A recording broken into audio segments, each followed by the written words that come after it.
President Tshisekedi, welcome to China and welcome to Leaders Talk. It is our honor. Merci beaucoup. You've been in China for quite a number of days, traveling across the country in many different cities. What impressions have you got out of this trip so far? How do you like China so far?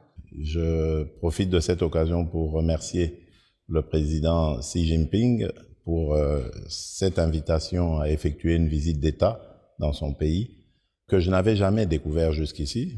Tout le monde entend parler de la Chine. Moi, depuis tout petit, je sais que nous avons aujourd'hui une cinquantaine d'années de partenariat, d'amitié. Donc c'est une très très belle impression que j'ai. L'accueil était chaleureux, le pays est magnifique. Toutes les villes que j'ai visitées sont très très belles, modernes. Je dis bravo à la Chine d'avoir réussi sa modernisation. Parce qu'il ne faut pas oublier que dans les années 60, la Chine et la République démocratique du Congo étaient plus ou moins au même niveau économique. Et le bond que la Chine a fait est impressionnant. Et ce modèle est vraiment un modèle que je voudrais imiter, que je voudrais dupliquer dans mon pays. C'est pour ça que j'apprécie énormément ce que j'ai vu ici. Mr. President, during your trip to Beijing, we noticed that you laid wreaths to the martyrs of the Chinese Revolution. You also visited the CPC Museum. Why did you go to those places? How do you like those places? What's your takeaway from those visits? Tout simplement parce que il y a comme une similarité entre l'histoire des deux pays. La Chine a connu la pauvreté, nous aussi. La Chine a connu la famine, nous aussi. Mais en même temps, la Chine a des atouts sur lesquels elle a su surfer pour sortir de tout cela. Et c'est pour ça que c'est un modèle qui inspire. De venir voir ici comment la Chine a fait me tenait à cœur. Et c'est pour ça que ça m'a beaucoup intéressé d'être ici, de vivre la réalité, la palper des doigts. You know, regarding China's development path and the Chinese path to modernization, it is a hotly debated issue around the world these days. A lot of countries endorse China's path.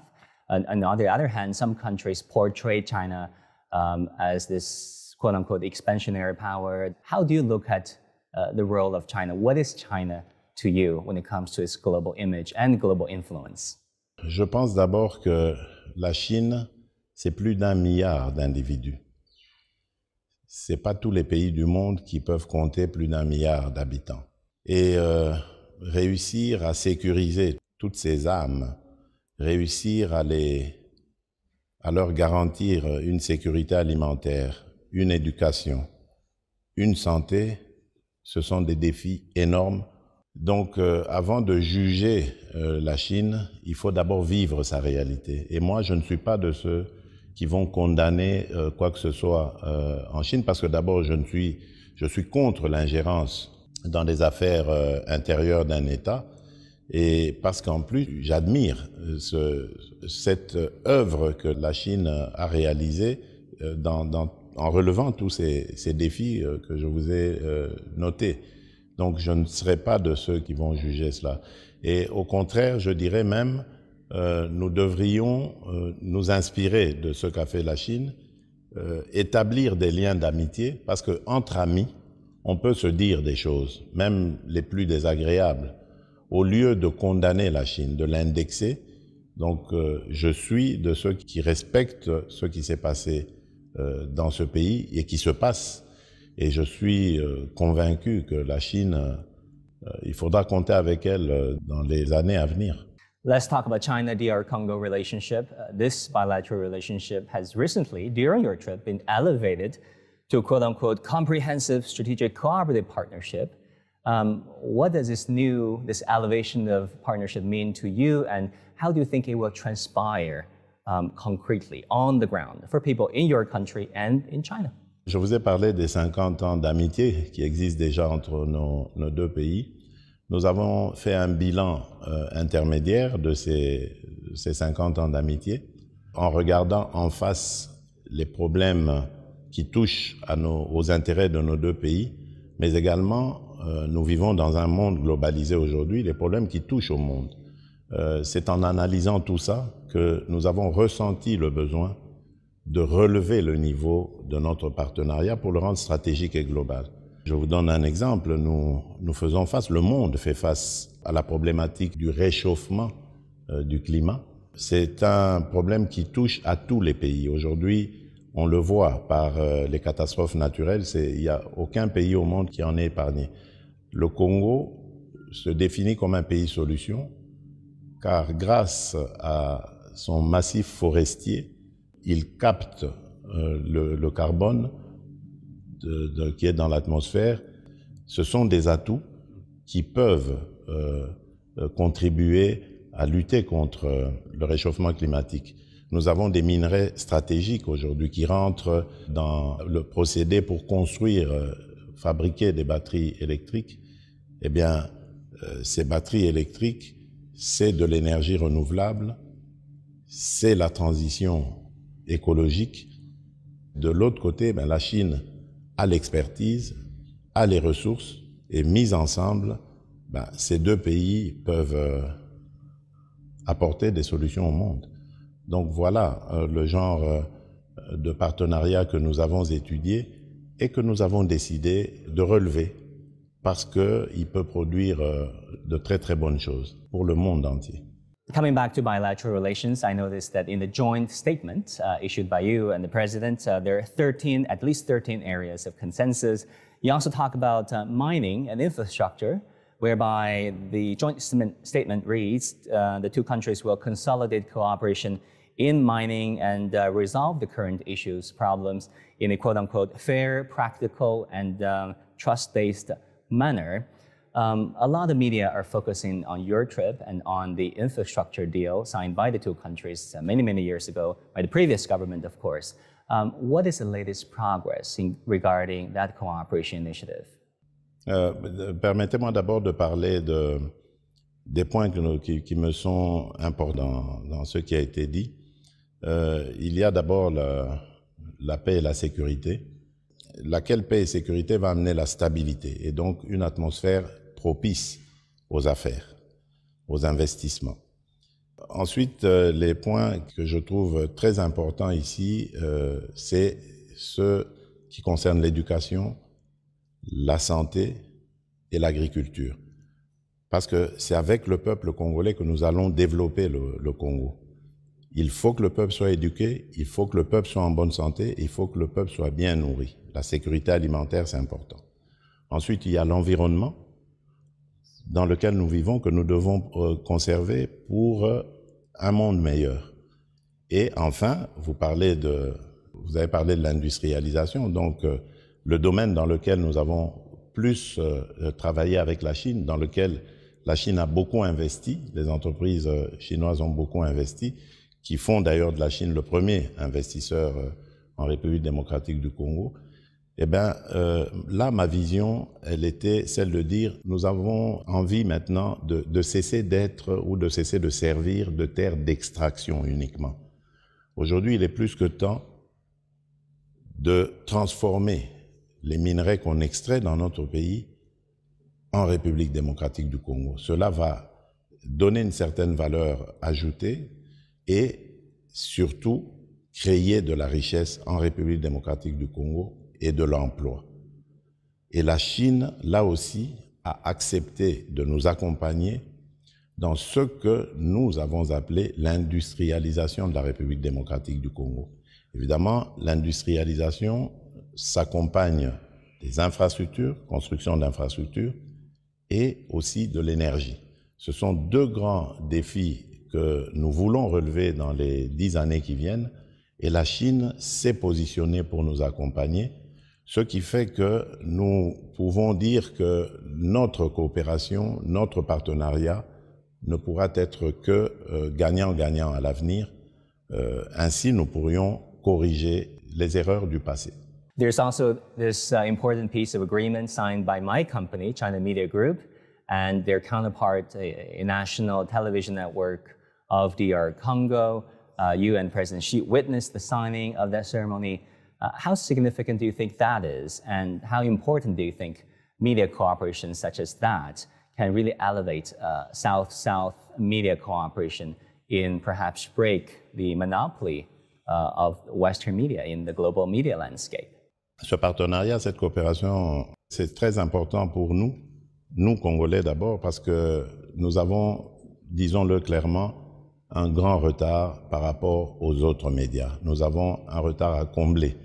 La modernisation n'est pas encore passée par la République démocratique du Congo dans le domaine médiatique. Et là, je parle à la fois d'équipement, de technologie, mais également de formation. Nous en avons besoin. Et ce partenariat avec le média chinois, le média principal, le média étatique, va nous aider à hausser le niveau de nos médias en République démocratique du Congo. Alors, cette coopération Sud-Sud, pour nous, c'est aussi une nécessité parce que nous avons besoin de promouvoir nos cultures. Aujourd'hui, il y a aussi une sorte de bataille culturelle, je ne dirais pas imposer, mais positionner sa culture. Et nous, en Afrique, je crois qu'une des choses à laquelle nous tenons, mais que nous n'arrivons toujours pas à imposer, c'est la culture. Je crois que de l'échange entre ces médias Sud-Sud va sortir quelque chose de positif de ce côté-là. Et tout le monde sait que l'identité des peuples, c'est la culture, elle se base sur la culture, et nous avons besoin de ce genre d'échange pour promouvoir notre culture. President Tshisekedi, you talk so much about peace, development, and promoting cultures and civilizational dialogue. Actually, China has its own solutions to them, officially known as the Global Security Initiative, Global Development Initiative, and recently Global Civilizations Initiative proposed by President Xi. What do you think of those initiatives? De toutes ces initiatives, je pense que ce sont des initiatives qui vont énormément aider la République démocratique du Congo particulièrement, mais en général l'Afrique. Nous sommes confrontés à des défis sécuritaires. J'ai parlé de mon pays, mais il n'y a pas que mon pays. Presque toute l'Afrique est parsemée dans ces sous-régions de conflits qui freinent le développement, puisque ça aussi c'est une initiative que j'ai trouvée très intéressante du président Xi Jinping. Et donc, nous avons besoin que la Chine nous accompagne dans la recherche de la paix avec sa position au niveau du Conseil de sécurité, mais également dans le développement. Et là, elle est déjà très active sur le continent africain en investissant dans les projets d'infrastructure. Il n'y a pas de développement sans infrastructure. Et donc, ce sont des initiatives qui ne sont qu'à encourager. Le but ici étant d'aller dans des partenariats gagnant-gagnant, la Chine venant investir pour évidemment en tirer profit, et l'Afrique aussi devrait en sortir satisfaite, d'autant plus que nous sommes aujourd'hui en Afrique en train de vivre la réalité de la zone de libre-échange continentale. Et donc, si cela se passe très très bien, l'Afrique va devenir le plus important marché commercial du monde, avec plus de 2 milliards d'individus. Et donc, la Chine se positionne de manière, à mon avis, intéressante, parce qu'elle investit à la réalisation de ce marché commun, et demain, elle sera sûrement une des partenaires les plus privilégiés par rapport à ce marché en construction. Donc, je trouve que la vision du président Xi Jinping est remarquable. Elle est même futuriste, et c'est sûr que les retombées qui en découleront seront positives et rejailliront de manière positive sur la Chine. I know that DR Congo is the most biodiverse country in Africa. It's the second largest country in Africa, of course. There's a lot to be shared when it comes to conservation of biodiversity. Dans certaines parties du pays, il y a des parcs naturels et des aires protégées. Nous essayons de protéger, de promouvoir la biodiversité. Mais évidemment, nous sommes confrontés à beaucoup de défis. Je pense qu'il faut aussi réussir à sensibiliser la planète entière, et là je remercie la Chine parce qu'elle est sensible à cela, pour qu'on mobilise les ressources nécessaires promises, par exemple, lors de la COP 21 en 2015 à Paris, pour protéger l'environnement, protéger la biodiversité, protéger les pays qui sont capteurs de la pollution des pays industrialisés. Tout cela n'a pas été respecté depuis que ça a été décidé. Il est peut-être temps de commencer à y réfléchir. Et c'est pour ça que la Chine a une position importante, vu le fait qu'elle est parmi les P5, les pays membres du Conseil de sécurité, membres permanents du Conseil de sécurité. Elle peut participer à ce débat et même à la recherche de solutions à ce problème. Mr. President, DR Congo has a lot of natural resources, minerals, for example, cobalt, 70% of them around the world are right there in DR Congo, also gold, diamond, copper, you name it. Have these resources been a blessing and a curse? And if so, if a curse, how do you plan to, in your tenure, reverse this resource curse? Je ne dirais pas malédiction, mais je dirais à la base de nos malheurs, parce que malheureusement, nous n'avons pas eu de politique anticipative. Nous nous contentions de l'extraction et nous pensions qu'avec l'argent sorti de là, ça suffisait pour développer le pays. Aujourd'hui, nous nous rendons compte que sans valeur ajoutée, ces minerais ne valent rien, en tout cas rien par rapport au développement que nous entendons dans notre pays. Nous avons une population qui est estimée à plus ou moins 100 millions d'âmes. Bientôt nous le saurons parce que nous allons commencer, maintenant que l'enrôlement des électeurs est terminé, nous allons commencer le volet identification de la population, parallèlement au processus électoral. Donc 100 millions d'habitants, c'est beaucoup. C'est pas la Chine, hein, c'est le 10e, mais... The largest francophone country in Africa. Bien sûr, c'est le pays francophone le plus large. Et donc, avoir autant d'individus, ça se prépare, ça se programme. Et c'est pour ça que j'ai un ambitieux programme de transformation de nos propres richesses naturelles. C'est très important de le faire. C'est valable à la fois pour les mines, mais également l'agriculture. Tout ce que nous avons fait jusqu'ici, c'était juste de l'extraction et pas de la transformation locale. Avec la transformation locale, nous allons créer de la richesse, nous allons exporter des produits à valeur ajoutée et il y aura des retombées nettement plus intéressantes que celles que nous avons, plus intéressantes que celles que nous connaissons aujourd'hui. Donc pour nous, c'est vraiment important de développer cette politique.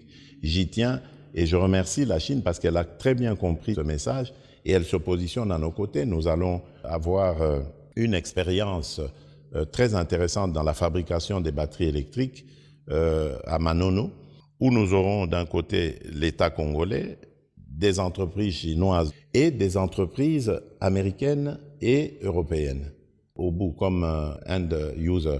Donc c'est vraiment, j'allais dire, une chaîne comme je les veux, c'est-à-dire du gagnant-gagnant, tout le monde est content, à commencer par nous, qui n'allons plus servir de terre d'extraction, mais nous allons transformer nos minerais chez nous grâce à ces entreprises chinoises qui vont investir dans les infrastructures de transformation et les end-users qui seront peut-être aussi en train de construire ces véhicules en République démocratique du Congo. Mais dans tous les cas, c'est nous qui allons gagner économiquement et c'est tant mieux pour nos pays respectifs. Mr. President, final question. You are governing the largest francophone country in the world, the second largest country in Africa. If you think about the history of your country, it has been extraordinary. Gaining independence from Belgium in the 1960s, civil conflicts, strife, development. It's a tough country to manage. I mean, what keeps you up at night these days? C'est vrai, c'est un pays qui n'est pas facile à diriger. D'ailleurs, j'ai lu quelque part que la République démocratique du Congo faisait partie des 5 pays les plus difficiles à diriger au monde. Mais il y a une chose qu'on n'enlèvera jamais aux Congolais, c'est l'amour de vivre ensemble dans cet espace appelé République démocratique du Congo. Maintenant, à côté de ça, il y a plusieurs défis Et pour moi, le défi le plus important, c'est le sécuritaire, donc ramener la paix, la sécurité, donc la stabilité. Ensuite, je dirais combattre la pauvreté, parce que la pauvreté est à la base et la source de beaucoup de difficultés, beaucoup de conflits, surtout entre les communautés. Et le jour où nous allons atteindre le degré zéro de pauvreté, parce que c'est possible, on le voit avec la Chine, j'ai parlé d'1 milliard d'âmes, c'est vrai qu'il y a encore des défis en Chine, mais la pauvreté est en train d'être résorbée. Et nous ne sommes que 100 millions, donc c'est possible d'y arriver. Le jour où nous y arriverons, je crois que la République démocratique du Congo changera de narratif. On parlera de mon pays d'une autre manière et avec beaucoup plus de respect qu'on nous le donne aujourd'hui. Do you think that will happen in your tenure? The change of perception, the change of narratives? Dans moins d'une dizaine d'années. Our very best wishes. Thank you so much, Mr. President. Thank you for this opportunity. C'est moi qui vous remercie.